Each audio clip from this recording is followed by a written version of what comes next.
Hey, good morning, guys. It is May 7th.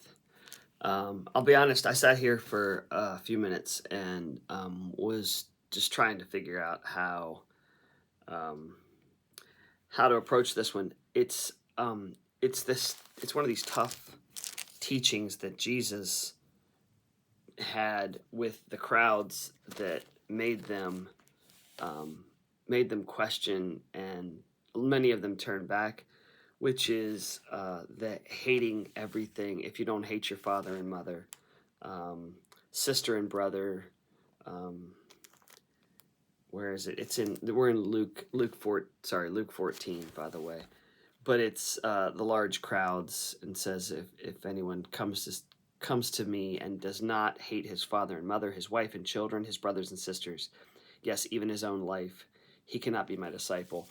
And that's where then later it says, for which of you, that Chambers is focusing on today, for which of you intending to build a tower sitteth not down first and counteth the cost, whether he have sufficient to finish it. Um, Understanding what this road, um, what it means, and obviously following in the footsteps of Jesus. Jesus understood the cost when he came to redeem us. He understood that the cross and the grave, but ultimately the ascension was at the end. But the cross and the grave, he understood the cost, not the reward, but the cost. So while we press toward the reward, which would be the ascension to the right hand of the Father, is what Jesus pressed toward. The cost is what's before that, the cross and the grave.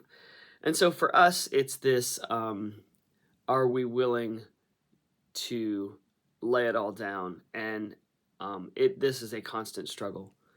It is a struggle for me, and so I don't feel really worthy to comment on it. So I won't comment too much, but I'll just bring Chambers' comments to you. So he says the men and women God's going to use in his mighty building enterprises, are those in whom he has done everything, not them, but him. These are the men and women who have allowed him to do what he will do in their lives. Um, and then he talks about loving him personally, passionately, and devotedly beyond any of the closest ties on earth. And that's the tricky part: is taking the intangible and favoring it, loving it, adoring it, valuing it above the tangible. And that's a real challenge, I think, for probably for all of us. I know it is for me. Loving Christ above all else, above the tangible around me, my wife, my kids.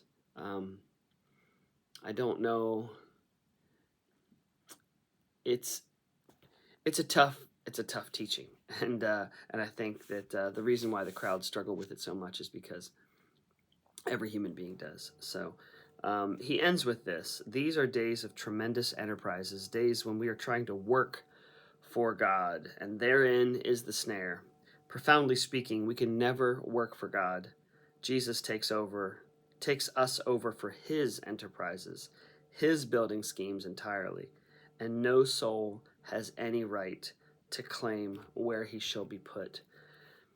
And I guess that's our challenge for today: is not to lay claim or to um, reclaim. I think at some point, most of us at some point in our lives, especially when we feel desperate and at the end of our own rope, at the end of our wits, at the end of our ability to do anything, we feel like, oh, okay, Lord, um, let me just give it to you.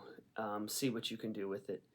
And then at some point, I think a lot of us pick things back up, pick our own agendas, our own plans, our own desires back up, after we've felt like we've gotten our lives put back together, or we let our will be self-serving again. And so the challenge is to continue to lay that down. So, are you up for the challenge today? It's a tough one, but you guys have a great day.